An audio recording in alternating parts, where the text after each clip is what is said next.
ಎಲ್ಲರಿಗೂ ನಮಸ್ಕಾರ. ಇವತ್ತು ವೀಳ್ಯದೆಲೆಯನ್ನು ಬಳಸಿ ನಾನೊಂದು ಚಿತ್ರಾನ್ನ ಮಾಡಿದ್ದೇನೆ. ಈಗ ವಿಂಟರ್ ಮುಗಿದು ಚಳಿಗಾಲದ ನಂತರ ಸೆಕೆಗಾಲ ಸ್ಟಾರ್ಟ್ ಆಗುವಾಗ ಪ್ರತಿಯೊಬ್ಬರಿಗೆ ಸಹ ಶೀತ, ನೆಗಡಿ, ಕಫ, ಕೆಮ್ಮು ಸರ್ವೇ ಸಾಮಾನ್ಯ. ಹಾಗಿರುವಾಗ ನಾವೇ ನಮ್ಮ ದೇಹದ ಇಮ್ಯುನಿಟಿಯನ್ನು ಹೆಚ್ಚಿಸಿಕೊಳ್ಬೇಕು. ಅದಕ್ಕಾಗಿ ಕೆಲವು ಈ ವೀಳ್ಯದೆಲೆಯ, ಒಳ್ಳೆಮೆಣಸ ಅಥವಾ ಹಸಿ ಹಳದಿಯ ಇದರ ಉಪಯೋಗವನ್ನು ನಮ್ಮ ದಿನ ಬಳಕೆಯ ಆಹಾರದಲ್ಲಿ ಉಪಯೋಗಿಸಿದರೆ ಬಹಳ ಉತ್ತಮ. ಇವತ್ತು ನಾನು ಈ ವೀಳ್ಯದೆಲೆಯನ್ನು ಬಳಸಿ ಅದರೊಟ್ಟಿಗೆ ನಾನು ಹಳದಿ ಮತ್ತು ಈ ಕರಿ ಮೆಣಸನ್ನು ಸಹ ಹಾಕ್ಕೊಂಡಿದ್ದೇನೆ. ಒಂದು ರುಚಿಯಾದ ಚಿತ್ರಾನ್ನವನ್ನು ಮಾಡಿದ್ದೇನೆ. ಈ ಸಿಂಪಲ್ ಅನ್ನ ಅಂತ ಸಹ ಹೇಳ್ಬೋದು. ಮಕ್ಕಳಿಗೆ ಸ್ವಲ್ಪ ಸ್ವಲ್ಪ ಇದನ್ನು ಕೊಟ್ಟರೆ ಬಹಳ ಉತ್ತಮ. ಈವನ್ ದೊಡ್ಡವರಿಗೆ ಸಹ ಬಹಳ ಒಳ್ಳೆಯದು. ಹಾಗಾದರೆ ಯಾರೆಲ್ಲ ನನ್ನ ಚಾನಲನ್ನು ನೋಡ್ತಿದ್ದೀರಿ, ಯಾರೆಲ್ಲ ಇನ್ನೂ ಸಬ್ಸ್ಕ್ರೈಬ್ ಮಾಡಿಲ್ಲ, ದಯವಿಟ್ಟು ಸಬ್ಸ್ಕ್ರೈಬ್ ಮಾಡಿ ಸಪೋರ್ಟ್ ಮಾಡಿ ಅಂತ ಹೇಳುತ್ತಾ ಬನ್ನಿ ಯಾವ ರೀತಿಯಲ್ಲಿ ನಾನು ಈ ವೀಳ್ಯದೆಲೆಯನ್ನು ಬಳಸಿ ಈ ಚಿತ್ರಾನ್ನವನ್ನು ಮಾಡಿದ್ದೇನೆ ನೋಡೋಣ. ವೀಳ್ಯದೆಲೆ ಚಿತ್ರಾನ್ನ ಮಾಡಲಿಕ್ಕೆ ಈ ಲೋಟದಲ್ಲಿ 1 ಲೋಟದಷ್ಟು ಅಕ್ಕಿಯನ್ನು ಚೆನ್ನಾಗಿ ತೊಳೆದು 2 ಲೋಟದಷ್ಟು ನೀರನ್ನು ಹಾಕಿ ಕುಕ್ಕರಲ್ಲಿ ಬೇಯಲಿಕ್ಕೆ ಇಟ್ಕೊಳ್ಳೋಣ. ಬೇಯುವಾಗ ಸ್ವಲ್ಪ ಉಪ್ಪು ಮತ್ತು 1 ಚಮಚದಷ್ಟು ತೆಂಗಿನ ಎಣ್ಣೆ ಹಾಕ್ಕೊಂಡು ಇದನ್ನು ಬೇಯಿಸ್ಕೊಳ್ಳೋಣ. ಒಂದು ವಿಸಿಲ್ ಬಂದರೆ ಸಾಕು. ವೀಕ್ಷಕರೇ, ಅನ್ನ ರೆಡಿಯಾಗಿದೆ. ಇದು ತಣ್ಣಗಾಗಬೇಕು, ಅದಕ್ಕೋಸ್ಕರ ಇದನ್ನು ಮೊದಲೇ ಮಾಡಿಟ್ಟುಕೊಂಡಿದ್ದೇನೆ ನಾನು. ಇದನ್ನು ಹೀಗೆ ಓಪನಲ್ಲಿ ಇಟ್ಟುಕೊಂಡು ಇರಲಿ, ಅದು ತಣ್ಣಗಾಗಬೇಕು. ಈಗ ನಾವು ಮೊದಲಿಗೆ ಏನು ವೀಳ್ಯದೆಲೆಯಿಂದ ಮಾಡೋದ್ರಿಂದಾಗಿ ನಾವು 1 ಲೋಟ ಮಾಡೋದ್ರಿಂದಾಗಿ ನಮಗೆ ಒಂದು 3 ರಿಂದ 4 ಮಾತ್ರ ಸಾಕಾಗ್ತದೆ. ಸೊ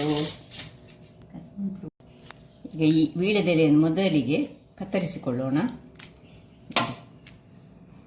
ಇಂಥದ್ದು ಬೇಡ, ಒಂದು ಗ್ರೀನ್ ಕಲರ್ ತೆಗೆದುಕೊಳ್ಳಿ, ಅಲ್ಲದಿದ್ದರೆ ಹೀಗೆ ಯಾವ ಸಾಕ್ತದೆ, ಎರಡನ್ನು ಮಿಕ್ಸ್ ಮಾಡಿ ಸಾಕ್ತದೆ. ಆದರೆ ಇದರದ್ದು ನಾವು ಈ ಪೋರ್ಷನನ್ನು ನಾವು ತೆಗೆದುಕೊಳ್ಬೇಕಾಗ್ತದೆ. ನೋಡಿ, ಚೆನ್ನಾಗಿ ತೊಳೆದುಕೊಂಡ ಮೇಲೆ ಮೇಲಿನ ಪೋರ್ಷನನ್ನು ಇದನ್ನು ಕಟ್ ಮಾಡಿಕೊಂಡು, ಇದು ಬೇಡ ನಮಗೆ.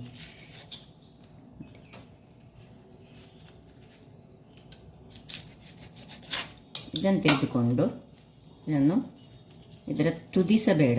ನೋಡಿ, ಸ್ವಲ್ಪ ಅಷ್ಟು ಒಳ್ಳೆಯದಿಲ್ಲ ಎಲೆ, ಇದರ ಬದಲು ಬೇರೆ ಎಲೆ ತೆಗೆದುಕೊಳ್ಳೋಣ. ನೀಟಾಗಿ ತೊಳೆದುಕೊಳ್ಬೇಕು. ಸೊ ಇದನ್ನೀಗ ಇದರ ತುದಿಸಬೇಡ ನಮಗೆ. ತುದಿ ಮತ್ತು ನೋಡಿ ಮೇಲಿನ ಭಾಗ ಇಷ್ಟನ್ನು ತೆಗೆದುಕೊಂಡು ಇದನ್ನು ಚೆನ್ನಾಗಿ ಕತ್ತರಿಸಿಕೊಳ್ಳೋಣ.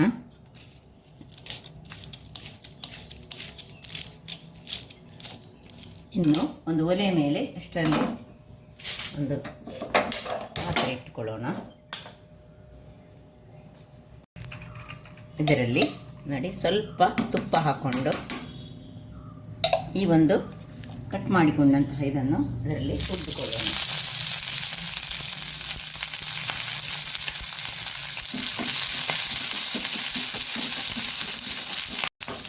ಇನ್ನು ಇದಕ್ಕೆ ಸ್ವಲ್ಪ ಜೀರ ಹಾಕ್ಕೊಳ್ತಿದ್ದೇನೆ, ಒಂದು ಪಿಂಚ್ ಆಫ್ ಜೀರ.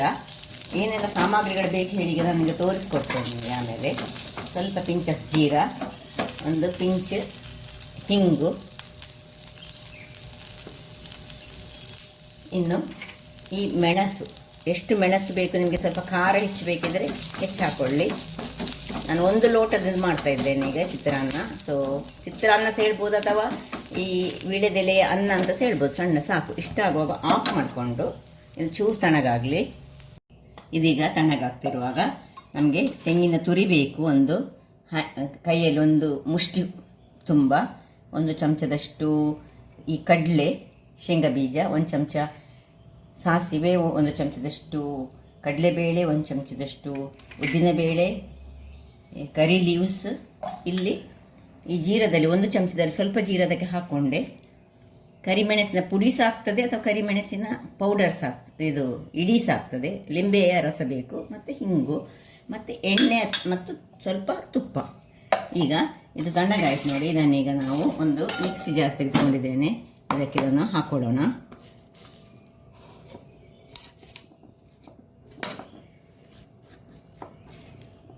ಇನ್ನು ಇದಕ್ಕೆ ತೆಂಗಿನ ತುರಿ ಇಷ್ಟನ್ನು ಹಾಕಿ ಜಸ್ಟ್ ಒಂದು ಕೋಸ್ಟ್ಲಿ ಒಂದು ಗ್ರೈಂಡ್ ಮಾಡಿ ತರ್ತೇನೆ ನಾನು. ವೀಕ್ಷಕರೇ ಇಲ್ಲಿ ನೋಡಿ, ಈ ರೀತಿ ಗ್ರೈಂಡ್ ಆದರೆ ನೀರೇನು ಹಾಕ್ಕೊಳ್ಬಾರ್ದು. ನಿಮಗೆ ಕಾಣ್ಬೋದು ನೋಡಿ, ಈ ಟೈಪಿನಲ್ಲಿ ಆದರೆ ಆಯಿತು. ಇದನ್ನೀಗ ಪಕ್ಕಕ್ಕೆ ಇಟ್ಕೊಳ್ಳೋಣ.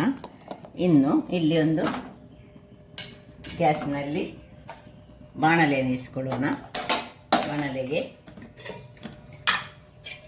ಎಣ್ಣೆ, 1-2 ಚಮಚದಷ್ಟು ಎಣ್ಣೆ ಹಾಕ್ಕೊಳ್ಳಿ. ಎಣ್ಣೆ ಅಥವಾ ತುಪ್ಪ ಯಾವ ಸಾಕ್ತದೆ ನಿಮಗೆ ಬೇಕಿದ್ದದ್ದು. ಸ್ವಲ್ಪ ಅದು ಬಿಸಿ ಆಗುವಾಗ ಸಾಸಿವೆ ಸಿಡಿಲಿ. ಈ ಕಡಲೆ, ನಿಮಗೆ ಕಡಲೆ ಇದು ಬೇಕಿದ್ರೆ ಹಾಕಿ. ಚಿತ್ರಾನ್ನ ಹೇಳಿದ ಮೇಲೆ ಕಡಲೆ ಬೇಕೇ ಬೇಕು. ಸ್ವಲ್ಪ ಹದ ಉರಿಟ್ಟುಕೊಂಡು ಸ್ವಲ್ಪ ಈ ಕಡಲೆ ಎಣ್ಣೆಯಲ್ಲಿ ಹಾಕುವಾಗ ಸ್ವಲ್ಪ ಜಾಗ್ರತೆ ಮಾಡಿಕೊಳ್ಬೇಕು.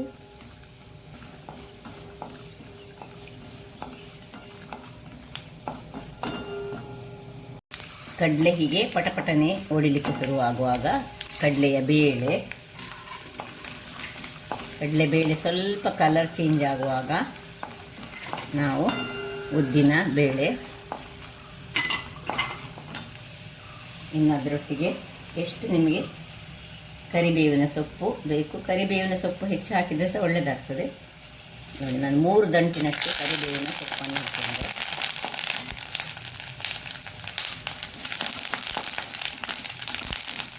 ಇನ್ನು ಕರಿಬೇವಿನ ಸೊಪ್ಪು ಸ್ವಲ್ಪ ಬಾಡುವಾಗ ಇದಕ್ಕೆ ನಾವೇನು ಮಸಾಲೆ ಮಾಡ್ಕೊಂಡಿದ್ದೇವೆ ನೋಡಿ, ಈ ಮಸಾಲೆಯನ್ನು ಸಹ ಇದರಲ್ಲೇ ಸ್ವಲ್ಪ ಹುರಿದುಕೊಳ್ಳೋಣ. ಇದರಲ್ಲಿ ವೀಳ್ಯದೆಲೆ ಉಂಟು. ಇನ್ನು ಒಂದು ವೀಳ್ಯದೆಲೆಯನ್ನು ನಾನು ಬಾಕಿ ಇಟ್ಟುಕೊಂಡಿದ್ದೇನೆ, ಅದನ್ನು ಸಣ್ಣ ಕಟ್ ಮಾಡಿ ಕೊನೆಗೆ ಹಾಕ್ಕೊಳ್ಳಿಕ್ಕೆ. ಸೊ ಅದನ್ನು ಸ್ವಲ್ಪ ದೊಡ್ಡದಾಗಿ, ಸಣ್ಣದಲ್ಲ, ಸ್ವಲ್ಪ ದೊಡ್ಡದಾಗಿ ಕಟ್ ಮಾಡಿಕೊಳ್ಬೇಕು. ಸೊ ಇದನ್ನು ಇದರಲ್ಲಿ ಒಳ್ಳೆ ಫ್ರೈ ಆಗಲಿ ಸ್ವಲ್ಪ, ಅಂದರೆ ಹಸಿ ವಾಸನೆ ಚೂರು ಹೋಗಲಿ. ಏನು ಪರಿಮಳ ಬರ್ತದೆ ಹೇಳಿದರೆ, ವೀಳ್ಯದೆಲೆಯ ಒಂದು ಆ ಘಾಟು ಪರಿಮಳ ಉಂಟಲ್ಲ, ಅದು ಚೆನ್ನಾಗಿ ಬರ್ತದೆ. ಅದು ಹೋಗಬೇಕು, ಅಷ್ಟು ತನಕ ನಾವು ಹಾಕ್ಕೊಳ್ಬೇಕು. ಇದನ್ನು ಹೀಗೆ ತಿರುಗಿಸ್ಬೇಕು. ಇನ್ನು ಸ್ವಲ್ಪ ಉರಿ ದೊಡ್ಡದು ಮಾಡಿ ನಡುವಲ್ಲಿ ಸ್ವಲ್ಪ ಕಾಳು ಮೆಣಸಿನ ಪುಡಿ ಅಥವಾ ಕಾಳು ಮೆಣಸು ಮತ್ತು ಸ್ವಲ್ಪ ಜೀರಿಗೆ ಇಷ್ಟನ್ನು ಹಾಕ್ಕೊಂಡು ಇದನ್ನು ಒಮ್ಮೆ ಸ್ವಲ್ಪ ಒಳ್ಳೆ ಹುರಿಯೋಣ. ಸ್ವಲ್ಪ ಹಳದಿ, 1 ಚಮಚದಷ್ಟು ಹಳದಿಯ ಪುಡಿ ಹಾಕೊಳ್ಳೋಣ. ಸ್ವಲ್ಪ ಇದರದ್ದು ಹಸಿ ವಾಸನೆ ಹೋಗಬೇಕು. ಆಗ ಚಿತ್ರಾನ್ನ ಹೇಳಿದರೆ ಆರೋಗ್ಯಕ್ಕೆ ಸಹ ಈ ಒಂದು ವೀಳ್ಯದೆಲೆ ಬಹಳ ಉತ್ತಮವಾದುದು. ಇನ್ನು ನೋಡಿ, ಈ ಒಂದು ಎಲೆಯನ್ನು ನಾನು ಬುಡ ಮತ್ತು ತುದಿ ತೆಗೆದು ಇದನ್ನು ಹೀಗೆ ಪುನೊಮ್ಮೆ ಹೀಗೆ ಜಸ್ಟ್ ಕೈಯಲ್ಲಿ ಹೀಗೆ ಅದರ ಫ್ಲೇವರಿಗೋಸ್ಕರ ಹಾಕ್ಕೊಳ್ತಿದ್ದೇನೆ. ಇನ್ನು ಸ್ವಲ್ಪ ಹಿಂಗು ಹಾಕೊಳ್ಳೋಣ. ಆಗ ಸ್ವಲ್ಪ ಹಿಂಗು ಫ್ರೈ ಆಗುವಾಗ ಸಹ ಹಾಕ್ಕೊಂಡಿದ್ದೇನೆ. ಇದು ಆಪ್ಷನಲ್, ಯಾಕೆ ಹೇಳಿದ್ರೆ ಇದರಲ್ಲಿ ಈ ಉದ್ದಿನ ಬೇಳೆ ಕಡಲೆಬೇಳೆ ಇರೋದ್ರಿಂದಾಗಿ ಸ್ವಲ್ಪ ಹಿಂಗೆ ಹಾಕ್ಕೊಳ್ಬೇಕಾಗ್ತದೆ. ಇನ್ನೀಗ ಇಲ್ಲಿ ನೋಡಿ, ಇದಕ್ಕೆ ನಾವು ಉಪ್ಪು ಹಾಕಿ ನಾನು ಬೇಯಿಸ್ಕೊಂಡಿದ್ದೇನೆ. ಆದರೆ ಸಹ ಇಲ್ಲಿ ಸ್ವಲ್ಪ ಉಪ್ಪನ್ನು ನಿಮಗೆ ಅಲ್ಲಿ ಕಡಿಮೆ ಆಗೋದಾದರೆ ಸ್ವಲ್ಪ ಉಪ್ಪು ಹಾಕ್ಕೊಳ್ಳೋಣ, ನೋಡಿಕೊಂಡು ಹಾಕೊಳ್ಳಿ. ಯಾಕೆಂದರೆ ಬೇಯುವಾಗ ಸಹ ನಾನು ಉಪ್ಪನ್ನು ಹಾಕ್ಕೊಂಡಿದ್ದೇನೆ. ಅನ್ನ ಬೇಯುವಾಗ ಉಪ್ಪನ್ನು, ಇನ್ನು ಅನ್ನವನ್ನು ಇದಕ್ಕೆ ಮಿಕ್ಸ್ ಹಾಕ್ಕೊಳ್ಳೋಣ. ಹೇಗೆ ನಾವು ಬೇಯಿಸಿದ ಅನ್ನವನ್ನೇ ಅದರಲ್ಲಿಂದಲೇ ಮಾಡಿ ಮಿಕ್ಸ್ ಮಾಡ್ಕೊಳ್ತಿದ್ದೇನೆ.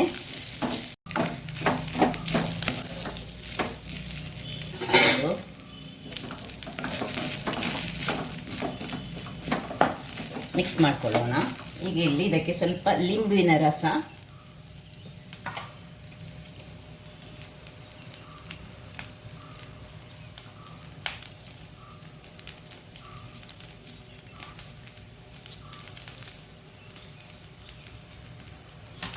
ಹಾಕ್ಕೊಂಡು ಮೇಲೆ ಪುನಃ 1 ಚಮಚದಷ್ಟು ತುಪ್ಪ ಹಾಕ್ಕೊಳ್ಬೇಕಾಗ್ತದೆ.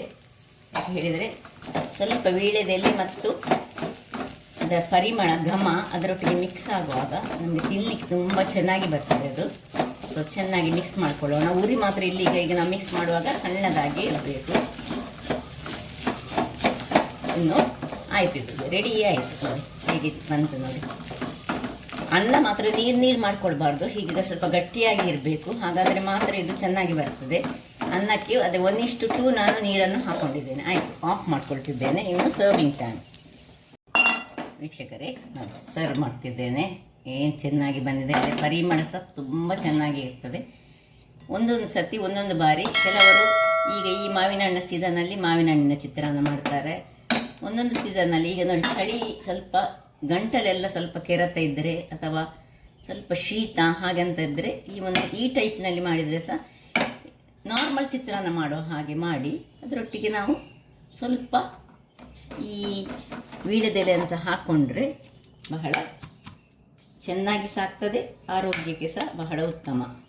ಈಗ ವೀಳ್ಯದೆಲೆ ಹಾಕುವವರೇ ಇಲ್ಲ. ಹಿಂದಿನ ಕಾಲದಲ್ಲಿ ವೀಳ್ಯದೆಲೆ ಎಲ್ಲರ ಮನೆಯಲ್ಲಿ ಇರ್ತಿತ್ತು. ನೋಡಿ ಏನು ಚೆನ್ನಾಗಿ ಬಂತು ನೋಡಿ. ಬಹಳ ಟೇಸ್ಟಿಯಾದ ಹಾಗೂ ಆರೋಗ್ಯಭರಿತವಾದ ವೀಳ್ಯದೆಲೆಯ ಚಿತ್ರಾನ್ನ ಮಾಡಿದ್ದೇನೆ. ಹಾಗಾದರೆ ನನ್ನ ಕುಕಿಂಗ್ ಚಾನಲ್ ನಿಮಗೆ ಇಷ್ಟ ಆದರೆ ಬೋಳು ಸುವರ್ಣ ಚಾನಲನ್ನು ಲೈಕ್ ಮಾಡಿ, ಶೇರ್ ಮಾಡಿ ಹಾಗೂ ಸಬ್ಸ್ಕ್ರೈಬ್ ಮಾಡಿ ಹಾಗೂ ನನ್ನ ಇನ್ಸ್ಟಾಗ್ರಾಮ್ ಪೇಜನ್ನು ಫಾಲೋ ಮಾಡಿ. ಧನ್ಯವಾದಗಳು.